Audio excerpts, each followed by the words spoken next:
दुर्गा है मेरी माँ, अम्बे है मेरी माँ। दुर्गा है मेरी माँ, अम्बे है मेरी माँ। नमस्कार, एचबीसी न्यूज पर शक्ति पूजा विशेष कार्यक्रम में आपका एक बार फिर से स्वागत है। और फिर से हमारे साथ बने हुए हैं पंडित जी पुरुषोत्तम गौर। तो पंडित जी, आज दूसरा दिन है नवरात्रा का। ब्रह्मचारिणी जो माँ है जिनकी पूजा की जाती है, उनकी स्थापना हो चुकी है, लेकिन कई लोग शाम को भी पूजा करेंगे। जैसे अगर कल सुबह जल्दबाजी में अगर कोई चीज़ भूल गए हो कि माता को प्रसन्न करने के लिए, तो शाम को जो पूजा होती है, जो आरती होती है माँ की, वो किस तरह से की जाए, और जो कुछ विशेष चीज़ें माँ को जो प्रिय हैं, जो लोगों को नहीं पता, वो शाम को चढ़ा के जो पूजा का फल है वो प्राप्त किया जाए। देखिए, बिल्कुल ठीक बात है। आज दूसरा नवरात्रा है और सुबह जिन लोगों ने पूजा किया है, ये ब्रह्मचारिणी की पूजा किया है, और ये रामायण के पाठ करने वाले व्यक्ति दूसरे पारायण के पाठ कर रहे हैं। मगर संध्या के समय संध्याकालीन एक संध्या होती है जिसमें आरती करनी चाहिए, और देवी की आरती के साथ माँ भगवती को सारे लोग सामूहिक मिलकर के जब आरती करेंगे तो निश्चित आपका मन प्रसन्न और स्वस्थ रहने का। साथ में यहाँ माँ भगवती ब्रह्मचारिणी का जो नवे शक्ति माँ दुर्गा की शक्ति का दूसरा नाम ब्रह्मचारिणी है, तो माँ ब्रह्मचारिणी का पूजा अर्चना आज करना चाहिए। इसके लिए नवे शक्ति दूसरे स्वरूप में ब्रह्मचारिणी, ये ब्रह्मा का शब्द है, तपस्या ब्रह्मा का शब्द है। ब्रह्मचारिणी का अर्थ हुआ ताप की चारिणी, ताप का आचरण करने वाली ब्रह्मचारिणी देवी का स्वरूप पूर्ण ज्योतिर्मय एवं अत्यंत भव्य है। इनका स्वरूप है, इनकी लीला है कि इनके बाएं हाथ में कमल और दाएं हाथ में जबकि माला है। माता का दूसरा स्वरूप भाव से पार करने वाला ब्रह्मचारिणी का है। इनकी उपासना से मनुष्य में तप, त्याग, वैराग्य, सदाचार और संयम की वृद्धि होती है। माँ ब्रह्मचारिणी की पूजा अर्चन करने से स्वदास्तिंच आपका मन प्रसन्न रहता है।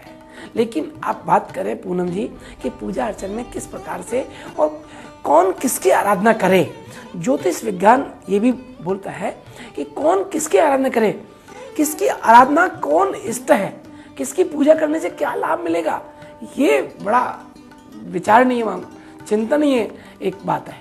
पंडित जी, जैसे आपने कहा कि पहले दिन माता को प्रसन्न करने के लिए लाल रंग के जो फूल हैं वो चढ़ाए जाते हैं, तो माँ ब्रह्मचारिणी को प्रसन्न करने के लिए किस रंग का फूल चढ़ाया जाए, और कौन सी विशेष चीज है जो कि दान करने से जो भक्त हैं उनको विशेष फल प्राप्त हो?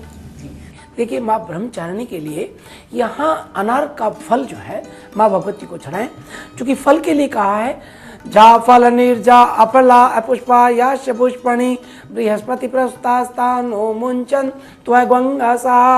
सभी प्रकार की मनोकामना के लिए अनार का फूल माँ ब्रह्मचारिणी को आप चढ़ाइए, जिससे कि आपका तप और आपका जप आपको लाभ दे सके।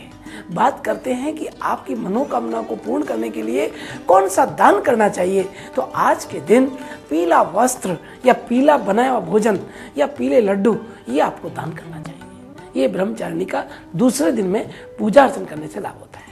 पंडित जी, माँ ब्रह्मचारिणी ब्रह्म स्वरूप है, तप की स्वरूप है, लेकिन जो भक्त हैं उनकी राशियों के हिसाब से कौन कौन से ऐसे भक्त हैं, कौन कौन सी ऐसी राशियाँ हैं जो कि माँ जिन्हें शुभ फलदायी देने वाली होती हैं, या फिर अलग अलग राशियों के जो लोग हैं, किस तरह से माँ को अलग अलग तरह से प्रसन्न करने के लिए क्या क्या उपाय करें? देखिए, आपने बिल्कुल सही कहा है, ये बिल्कुल ठीक पूनम जी आपने प्रश्न किया। ज्योतिषीय विज्ञान के जरिए ये जाना जा सकता है कि व्यक्ति को किस देवी या देवता की आराधना करनी चाहिए। बात करते हैं जिसके अभिष्ट एवं अनुकूल फल की प्राप्ति की जा सके, इसके लिए ज्योतिष विज्ञान बड़ा ग्रह और नाम राशि के हिसाब से कुंडली के मुताबिक अपने अभिष्ट देव की आराधना का मार्ग बताता है। नवरात्रा के इन पुनित दिनों में, इस पुनित अवसर पर देवी और देवता की आराधना करने के लिए साधक को मनवांछित फलों के सहित अक्षय पुण्य की प्राप्ति के लिए यहाँ व्यक्ति की कुंडली से उसकी बुद्धि का विचार 5वें स्थान से तथा व्यक्ति के आराध्य देव कौन होंगे ये ज्ञान 9वें स्थान से किया जाता है। जो कुंडली होती है, कुंडली के आधार पर ज्ञान किया जाता है, जिसमें कुंडली में यदि मंगल, शनि व सूर्य 5वें स्थान पर हो अथवा 5वें स्थान का स्वामी सूर्य और मंगल शनि हो तो राशि व तामसिक प्रक्रिया से जातक उपासना करना चाहिए, जिससे उसको लाभ होता है। बात करते हैं सूर्य मंगल शनि हो तो राजसी व तामसी प्रक्रिया में जातक उपासना करता है तो उसको लाभ मिलता है। कहें तो भैरव आदि की तांत्रिक उपासना करनी चाहिए। और 5वें स्थान में राहु केतु हो तो टोने टोटके वाला होता है, किंतु शक्ति की उपासना करना उनके लिए बहुत ही शुभ माना जाता है। बात करते हैं 5वें स्थान में बुध और गुरु और शुक्र व चंद्रमा हो तो व्यक्ति को सात्विक उपासना शिव शक्ति की आराधना करनी चाहिए। यदि आपके 9वें स्थान में शुक्र या चंद्रमा बैठा हुआ है तो नव दुर्गा, अष्टसिद्धि या यदि किसी भी देवी की उपासना करना आपके लिए बड़ा उत्तम रहेगा। बात करते हैं 9वें स्थान में यदि मंगल हो तो साधक भैरव आदि की उपासना शक्ति के साथ करता है तो उसको उत्तम फल की प्राप्ति होती है। बात करते हैं 9वें में यदि बुध हो तो गौरी, श्यामा, त्रिपुरा सुंदरी की उपासना करके सिद्धि प्राप्ति कर सकता है और सिद्धि प्राप्त उनको अतिशीघ्र हो जाती है। बात करते हैं 9वें स्थान में राहु केतु हो तो काली व बगुला मुखी या ज्वालामुखी, दक्षिण कालिका, तारा एवं भैरव की उपासना शिव शक्ति की उपासना के साथ करना चाहिए तो इससे उसको लाभ मिलता है, अतिशीघ्र लाभ होता है। ये ग्रहों के आधार पर पूजा करनी चाहिए। जैसे कि नवरात्रा में कई लोग जो होते हैं रामायण का पाठ बिठाते हैं, तो रामायण का जो पाठ है क्यों महत्व देने वाला होता है और किस तरह से रामायण का पाठ बिठाया जाना चाहिए, क्या क्या विधि विधान होते हैं, ये भी आप जानना चाहिए। देखिए, आपने बहुत अच्छी बात कही है। यहाँ बाल कांड में काकभूषण जी के लिए कहा, निज अनुभव अब खयऊं खगेसा, बिनु हरि भजन न जाए कलेसा। बिना हरि के भजन के कलेश जा ही नहीं सकते। लेकिन साथ में ये भी कहा, गोस्वामी तुलसीदास जी ने बड़ा सुंदर से शब्दों में कहा, निर्मल मन जन सो मोई पावा, मोई कपट चल छिद्रन बावा। कि निर्मल मन होना चाहिए, शुद्ध होना चाहिए, पवित्र होना चाहिए। रामचरितमानस का ग्रंथ इतना बड़ा ग्रंथ है कि सत्यम शिवम सुंदरम यदि किस ग्रंथ पर लिखा है तो रामचरितमानस है। श्रीमद् भागवत और गीता और रामचरितमानस हमारे 2 ग्रंथ ऐसे हैं जो हिंदू के सबसे बड़े ग्रंथ हैं। रामचरितमानस का इन नवरात्र के दौरान यदि कोई पाठ करता है तो उसकी पाठ की और करने वाले के फल की बहुत ज्यादा स्थिति अच्छी मजबूत हो जाती है।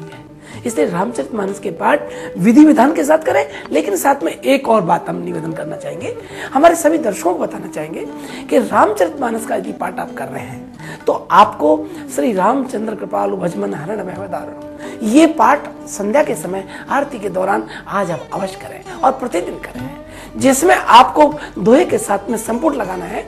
यदि आपके घर में कोई मुकदमे आदि से आप परेशान हैं तो आपको संपुट लगाना है, पवन तनय बल पवन समाना, बुद्धि विवेक विज्ञान निधाना। पवन तनय बल पवन समाना, हे हनुमान जी, ये पवन के समान आपका अपना बल है, तो आप हमारे को कृपा करें और हमारे संकट को दूर करें। यदि घर में किसी प्रकार का कोई मंगल कार्य नहीं हो रहा है या कोई भी कार्य में अवरुद्धता पैदा हो रही है तो आपको सब पुर लगाना है। कवन सुकाज कठिन जग माही, जो नहीं होए तात तुम पाही। ऐसा कौन सा काज है जिसको हनुमान जी आप नहीं कर सकते। ऐसा रामचरितमानस की चौपाइयों के साथ में जब कोई भक्त श्रोमणी हनुमान को याद करता है या रामायण के रामचरितमानस के चौपा दोहे के साथ में ये संपूर्ण लगाता है तो कार्य की सिद्धि अतिशीघ्र प्राप्त होगी। पंडित जी, तो किस तरह से नवरात्रा में कार्य की सिद्धि के लिए रामायण का पाठ जरूरी बताया गया है, ये भी बताया पंडित जी ने। फिलहाल यहाँ रुकेंगे एक छोटे से ब्रेक के लिए, ब्रेक के बाद होंगे फिर से हाजिर। दुर्गा है मेरी माँ, अम्बे है मेरी माँ, दुर्गा है मेरी माँ, अम्बे है मेरी माँ, दुर्गा है मेरी माँ, अम्बे है मेरी माँ, दुर्गा है मेरी माँ, अम्बे है मेरी माँ। ब्रेक के बाद एक बार फिर से आपका स्वागत है हमारे शक्ति पूजा विशेष कार्यक्रम में। ब्रेक से पहले पंडित जी हम बात कर रहे थे कि किस तरह से देवी की जो आज ब्रह्मचारिणी माता की सुबह स्थापना हो चुकी है, अब पूजा शाम को कई लोग करेंगे। लेकिन एक बात है, जैसे कई लोग जिनकी मतलब कुंडली में लिखा होता है अल्पायु योग है, या फिर जो रोगों से ग्रसित होते हैं, या फिर जो विद्यार्थी होते हैं अध्ययन में अच्छे परिणाम चाहते हैं, व्यापारी वर्ग जो है व्यापार में अच्छे लाभ चाहते हैं, उनके लिए माँ ब्रह्मचारिणी जो है किस तरह से विशेष फलदायी देने वाली होती है, उनको क्या क्या करना चाहिए? देखिए, आपने बहुत अच्छा प्रश्न किया है। देवी आराधना में ज्योतिष का बड़ा महत्व है। ज्योतिष का व्यक्ति को एक दिशा और निर्देश देता है, व्यक्ति को एक रास्ता देता है, एक सन्मार्ग देता है। बात करते हैं देवी की आराधना में ज्योतिष का महत्व है। जिन जातकों की कुंडली में अल्पायु योग या दुर्घटना के योग हों, उन्हें देवी की आराधना के साथ देवी कवच का नियमित रूप से 9 दिन तक पाठ करना चाहिए। बात करते हैं उन लोगों के लिए जिन जातकों की कुंडली में ऐसा रोग योग हों या जो रोग से ग्रस्त रहते हों, उन्हें देवी कवच के साथ एक मंत्र हम बोलते हैं, उसका पाठ करना चाहिए, उसका जाप करना चाहिए। निश्चित रूप से ऐसा रोग से भी आपको मुक्ति मिलेगी। यहाँ है मंत्र है, रोगान शेषा न पयांसि तुष्टा रोष्टा तु कामान सकलान भीष्टान वामासितानां विवात्राणां वामासिता हयस्यतां प्रयान्ति। इस मंत्र का जाप करना चाहिए और साथ में आपको देवी कवच का पाठ करना चाहिए, जिससे कि आप स्वस्थ रहें। अब बात करते हैं कि दुर्गा सप्तशती के 4थे और 5वें और 11वें अध्याय में रोज पाठ करने से सारे संकट दूर होते हैं। व्यक्ति कई बार कहते हैं कि साहब ये दुर्गा सप्तशती है, इसमें हम पाठ कौन सा करें? तो हम हमारे दर्शकों को बताना चाहेंगे कि आज आपने दूसरा नवरात्रा सुबह पाठ किया, लेकिन अब आप शाम के टाइम संध्या में दुर्गा सप्तशती के 4थे और 5वें और 11वें अध्याय का पाठ नियमित रूप से आप रोज करें, जिससे कि आपके सारे संकट दूर हों और मनोवांछित सिद्धि, धन, वैभव, सुख, शांति, संतान सुख की प्राप्ति आपको हो। बात करते हैं जिन पुरुषों की कुंडली में 7वें भाव में क्रूर ग्रह अर्थात शादी हो चुकी है, गृहस्थी बस चुकी है, लेकिन पति पत्नी में वैचारिक मतभेद है, आपस में तालमेल नहीं है, पति पत्नी एक साथ रहते हुए भी नहीं के समान है, तो इसके लिए क्या करें? इसके लिए हम बताना चाहेंगे कि जिन पुरुषों की कुंडली के 7वें भाव में क्रूर ग्रह हो या उस पर क्रूर ग्रहों की दृष्टि होने से विवाह में देरी हो रही हो या विवाह होने के बाद सफल ना हो रहा हो, उन लोगों के लिए यहाँ दुर्गा सप्तशती का 11वां अध्याय का पाठ करें, ताकि आपके घर में शांति और परिवार आपका सहजता से, सरलता से आपका जीवन चल सके। बात करते हैं उन लोगों के लिए जो किसी लड़की को पसंद करते हैं और लड़की को पसंद करने के बाद मन में एक ठान रखा है, एक संकल्प ले रखा है कि मुझे तो जो मेरे मन में है वही लड़की मिलनी चाहिए या फिर अच्छी लड़की से मेरा विवाह हो। उनके लिए एक मंत्र हम बताना चाहते हैं। इस मंत्र का आप अपने टीवी को ऑन करके सुने और बोलें और इसका जाप करें, या आपको दुर्गा सप्तशती के पीछे ये मंत्र लिखा हुआ मिलेगा।